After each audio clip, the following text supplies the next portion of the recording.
You don't remember the exact day childhood ended, only that one day the room felt quieter and heavier.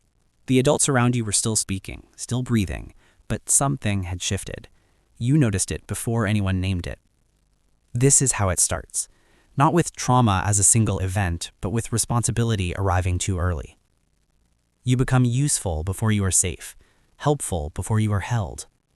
Psychology calls this parentification, a child stepping into roles meant for adults, emotionally, practically, or both. You learn to monitor moods, to read tone before words, to predict outcomes before questions are asked. Your brain matures fast, not because it wants to, but because it must. Play becomes inefficient, fantasy feels irresponsible. While other children are allowed to be messy, loud, uncontained, you are rewarded for being calm, for being mature, for not needing much. What no one tells you is that maturity, this early, is not growth, it is compression.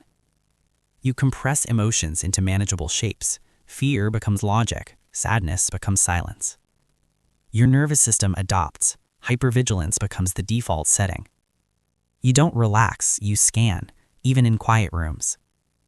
This is survival intelligence, and it works. You solve problems adults avoid. You hold secrets no child should carry. You learn that stability depends on you. The reward is subtle but powerful. Praise replaces protection. You're so strong. You're the responsible one. You understand things beyond your age. Each sentence builds an identity you never chose, but once worn, it's hard to remove. Your emotional range narrows, not because you lack depth, but because expression feels dangerous. Needs feel like liabilities. Attachment theory explains this shift.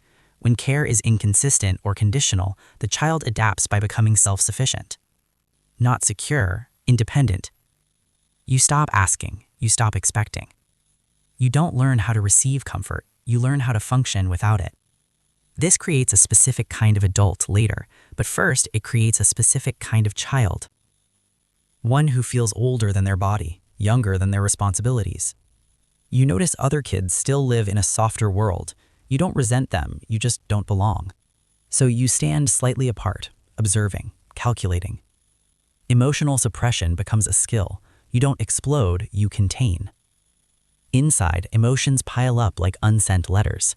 Outside, you appear composed. Adults mistake this for resilience. They don't see the cost.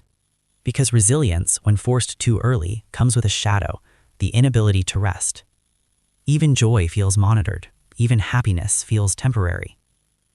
Your nervous system learned one rule early. If I drop my guard, something will fall apart.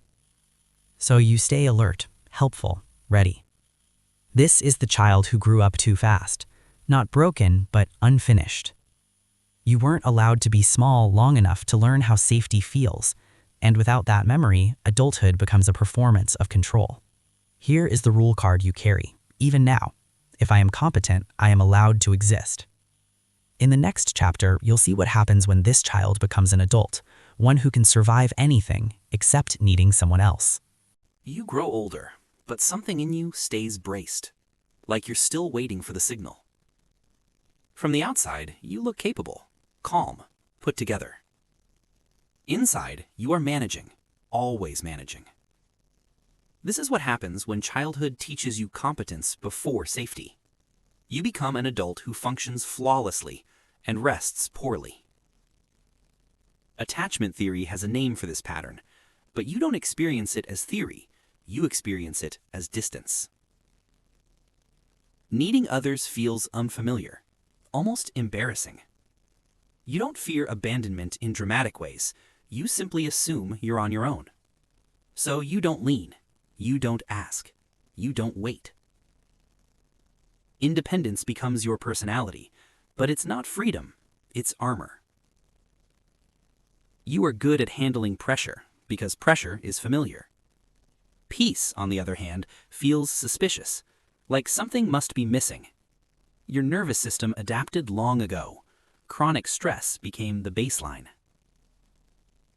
Psychology calls this hedonic adaptation. What once would overwhelm others now feels normal. You don't recognize burnout until your body forces the conversation. You keep moving, solving, producing. Stillness feels unproductive. Vulnerability feels inefficient. In relationships, you perform competence instead of sharing confusion. You offer solutions instead of needs. You become the strong one. Again. People rely on you. They feel safe with you. Few ask if you feel safe with them.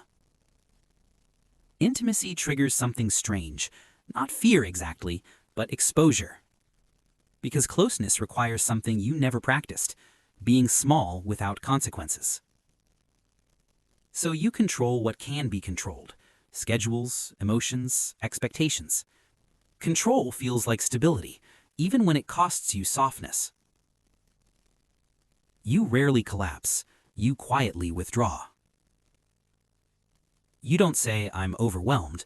You say, "I'm busy." Your emotions are filtered through logic, analyzed before they're felt. This protects you, but it also distances you from yourself. There is a quiet grief you don't have language for. Not dramatic, persistent.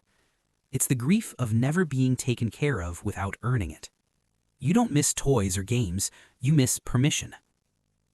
Permission to be uncertain, to be needy, to be held without explanation. So you keep your standards high, your boundaries rigid, your emotions measured. People admire you. They call you grounded. They don't see how tired your inner world is. Because exhaustion doesn't always look like collapse. Sometimes it looks like control perfected. Here is the rule card that governs your adult life.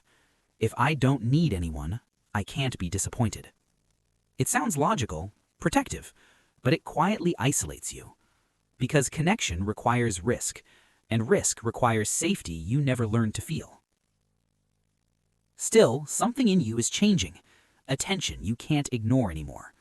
The question begins to surface. What if strength isn't the absence of need? What if the child who grew up too fast still wants something unfinished? In the next chapter, you'll confront the cost of constant strength and what it would mean to finally slow down.